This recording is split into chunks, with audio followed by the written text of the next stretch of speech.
Now, Prime Minister Narendra Modi is currently on that historic visit to war-torn Ukraine. The Prime Minister, having met Ukrainian President Volodymyr Zelensky, has signed 4 agreements with Ukraine, and they range from agriculture and food to cooperation in the field of medical products, regulation, humanitarian assistance, and also cultural cooperation. But most of these discussions revolve around the ongoing war between Russia and Ukraine. And the Prime Minister is saying that dialogue and diplomacy are the only solution to end the war. He says that India was never neutral in its stance on the ongoing war. He says India has chosen the side of peace since the start of the conflict. This is what the Prime Minister has said in Kyiv. एक मानवीय दृष्टिकोण को केंद्र में रखते हुए पूरा करने का प्रयास किया है और मैं आपको विश्वास दिलाता हूं कि मानवीय दृष्टिकोण से भी जिस प्रकार की मदद की आवश्यकता होगी, भारत हमेशा हमेशा आपके साथ खड़ा रहेगा और 2 कदम आगे चलेगा। एक्सेलेंसी, हमने जो दूसरा मार्ग चुना वो दूसरा मार्ग है युद्ध से दूर रहने का। हम बहुत ही कन्विक्शन के साथ युद्ध से दूर रहे हैं, लेकिन इसका मतलब ये नहीं है कि हम तटस्थ थे, हम न्यूट्रल नहीं थे। हम पहले दिन से ही पक्षकार रहे हैं और हमारा पक्ष है शांति का। The Prime Minister says that India was never neutral in the ongoing war between Russia and Ukraine. But he says India has always been on the side of peace, pushing for dialogue and diplomacy. Let's discuss this with 2 former ambassadors. Mr. KP Fabian joins us along with Mr. Ajay Bisaria. Gentlemen, thank you for joining us, ambassadors both, and great to have you on the show to discuss what seems to be a very historic visit that India has made in Ukraine and at Kyiv, even as the Russia-Ukraine war enters this 3rd year. In the last 3 months itself, Mr. Fabian, the Prime Minister has met, he's hugged both the Russian and the Ukrainian presidents. And while these meetings are high on optics, tell us, in your opinion, what are the most important reasons for this visit to Ukraine now? Well, I personally think it was a good thing that the Prime Minister did go to Ukraine. You know that there was some criticism within the media saying that, what can it result in? But that criticism was partly because some people argued that the Prime Minister was going to mediate between Russia and Ukraine and bring peace. Now, that was, what shall I say, slightly exaggerated expectation. But what we have to understand is that, as the Prime Minister put it, we have not been neutral. We have not been an unconcerned bystander. No, we have done whatever we could to put an end to this war and to bring peace. And in that context, the Prime Minister spoke clearly to President Putin when he was in Moscow, that he embraced Putin, and Zelensky got slightly upset about it. Did I say slightly? That is a different matter. But the point is, the Prime Minister did say this is not an era of war, and that, Yes. And now the Prime Minister has said in Kyiv that, Yes. that there should be diplomacy. Yes. And that is how it is necessary. So Exactly. I think on the whole, it's a very good visit. Yes, indeed. But Mr. Bisaria, the Prime Minister's visit to Kyiv this time, this comes amidst heightened tensions in the conflict. Now Ukraine is launching a fresh offensive in Russia's Western Kursk region. Ukraine is going into Russian territory now. So in terms of the timing of the visit to Ukraine by the Prime Minister, and yes, the need to balance out his meeting with Putin in the recent past, offsetting the Western anguish over India-Russia ties, how important is it? I would endorse what Ambassador Fabian said, that it is an important episode of Indian diplomacy and a successful one. And, the thing about peace diplomacy is that there's never a good time to go to a war zone. But at the same time, this is perhaps the first time an Indian Prime Minister has stepped into an active war zone and had a conversation about peace. So it is certainly a newer experiment, a newer phase in Indian diplomacy, in Indian foreign policy, which is more proactive in terms of the approach to peace. I would look at it as more than just geopolitical balancing or trying to keep all sides happy. There is also an element of India expressing the view that this war is not in India's interests, not in India's national interests, not in India's economic interests. It's not in the interest of the global South, and India often is the voice of that global South. And it is not in the interest of the world. And if India can help give a nudge for peace to both the warring parties, India is willing to. Again, it's a bridge too far to say that India can resolve this conflict. India can nudge both parties, express the view that dialogue and diplomacy should be the way forward, and say that if the parties want to sit down and negotiate or talk, India is willing to play a larger role if both of them ask it to. Indeed, offering the services of a friend, so to speak, and the Prime Minister has used that very word. But that apart, you did mention, Mr. Bisaria, the economic interests, and that's where I'd like Mr. Fabian to weigh in as well. You know, before the Russia-Ukraine war, sir, our refiners in India, they didn't get so much oil from Russia. The quantity was very small. Now, one of Moscow's top clients for seaborne oil since the conflict broke out, and that was in early 2022. Now, their partner is India. Their buyer is India. Nearly 2/5 of Indian oil imports is now from Russia. So, looking at that dynamic, do you see that changing anytime soon, where India is striving for a proactive role, like Mr. Bisaria says, for peace? The economic interests, those would be paramount, you think? Well, first of all, I want to make the point that India's playing a role, a scope for India's playing a role in putting an end to this war is limited, because let's understand it. It is not a war between Russia and Ukraine. It's a war between Russia and the United States. And Ukraine is a field where they are fighting. So, and not only that, neither side, Zelensky has said that he will never talk to Putin. Neither side wants an end to the war now. So there is no question of any serious mediation. And even if mediation were required, I do not think India is the best qualified party for that. Now, coming to the economic part, India did the right thing in buying more oil from Russia because, these are all market-related decisions. That was cheaper and that was available. And the sanctions were not by the United Nations. That sanctions were by if you want, you can say G7 or by the West. So India did the right thing, and there is nothing to be apologetic about it. And don't forget that a good part of the refined products, where they went to, Yes. to Europe.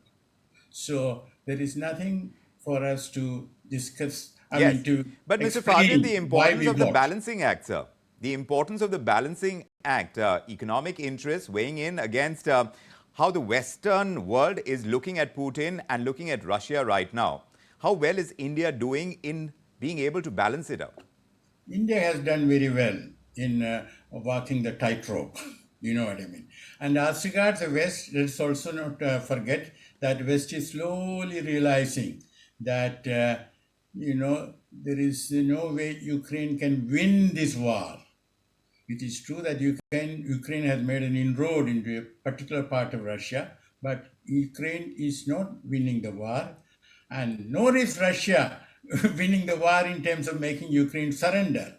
The whole thing is sort of, kept on because of increased supply of weapons by the United States and rest of the West. Yes. So I think what India has said makes very good sense. Yes, but there are no real winners in any kind of war in that sense, in that philosophy. But as far as Russia is concerned, Mr. Bisaria, in offering all possible humanitarian aid, speaking about the importance of dialogue and diplomacy between Russia and Ukraine, how does this impact, this line that India is taking, how does it impact the age-old relationship that India has had with Russia?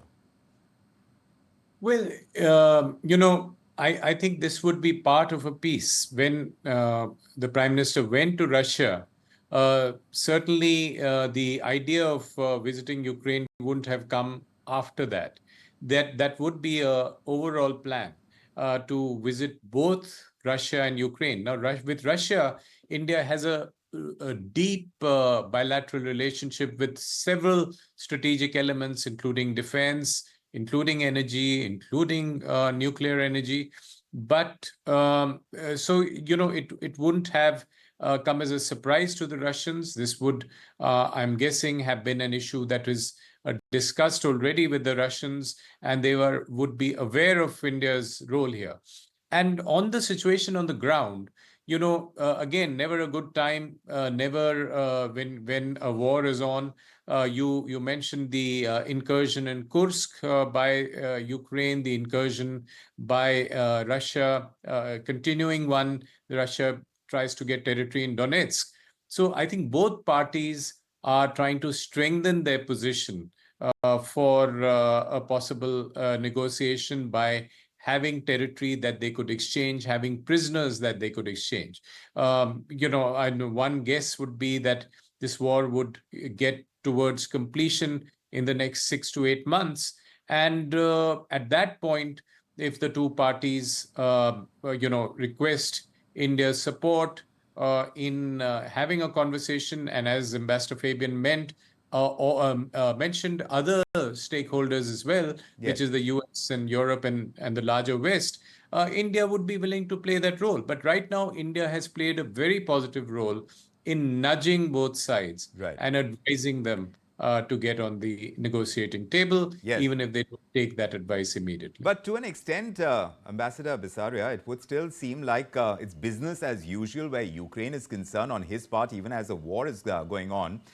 Volodymyr Zelensky is asking for strengthening of trade, military cooperation as well with India. And these agreements have been signed between the two countries, and they cover a wide range. You're talking about agriculture, food industry, medicine, culture, and yes, humanitarian assistance as well. So in those sectors, what does Ukraine really seek that India can offer, according to you, Ambassador Bisaria?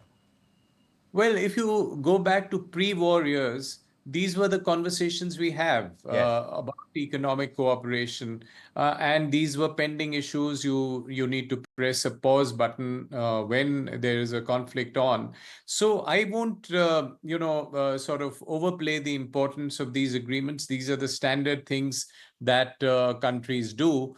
They would have been on the table for a long time, and they would be revived, and we would continue. But at this point of time, the most important issue is the war. Even if on the surface you get the impression of business as usual, that is an existential issue for Ukraine, this war, as it is, I think, an existential issue for Russia. Agree with that, Ambassador Fabian. Ukraine ranks among India's top 50 trade partners, and between the two countries, trade has been roughly worth $3.4 billion, I was reading up. And this is, of course, data from back in the fiscal 2022. But how does Ukraine's war with Russia change the dynamics of the trade between India and Ukraine, you think? Well, you know that Ukraine's trade has to go through the Black Sea mainly. Right. And there was an agreement brokered by the United States and Turkey and all that. Now that agreement has now fallen through.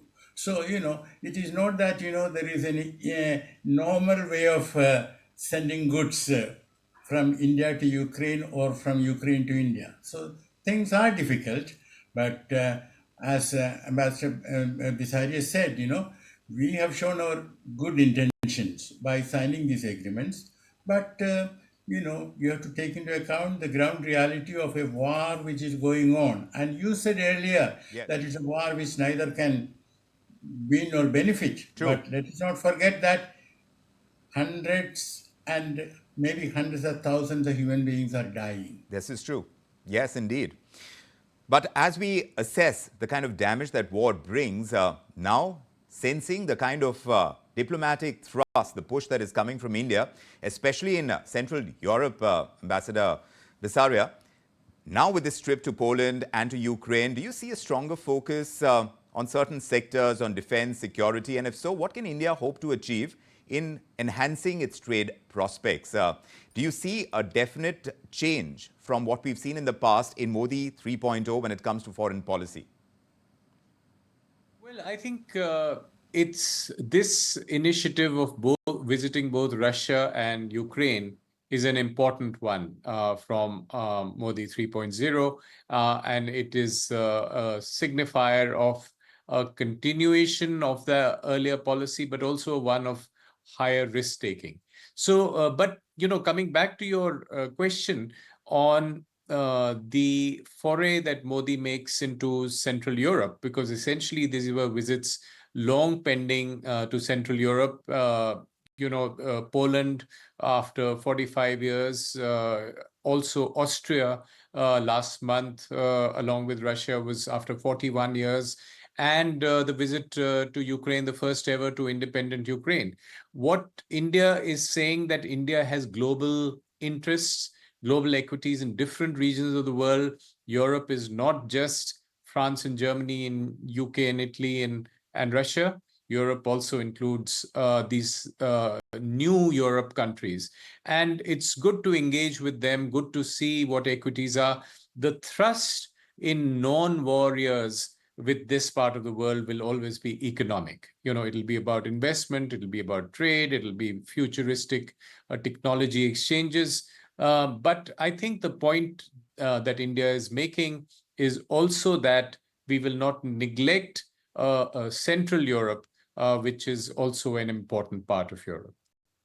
These countries that we're talking about, Poland and Ukraine, the first in many, many years as far as India is concerned, and to form these ties becomes an important piece in the kind of push that India would like to make in trying to get these trade deals going and an eye on the future. Of course, very high on optics. There's no taking away from that, but we'll see exactly how much India stands to gain economically in times to come with this kind of diplomatic thrust. Ambassadors Bisaria and Fabian, thank you very much for joining us with your perspective. Really appreciate you joining us on India Tonight here on ET Now.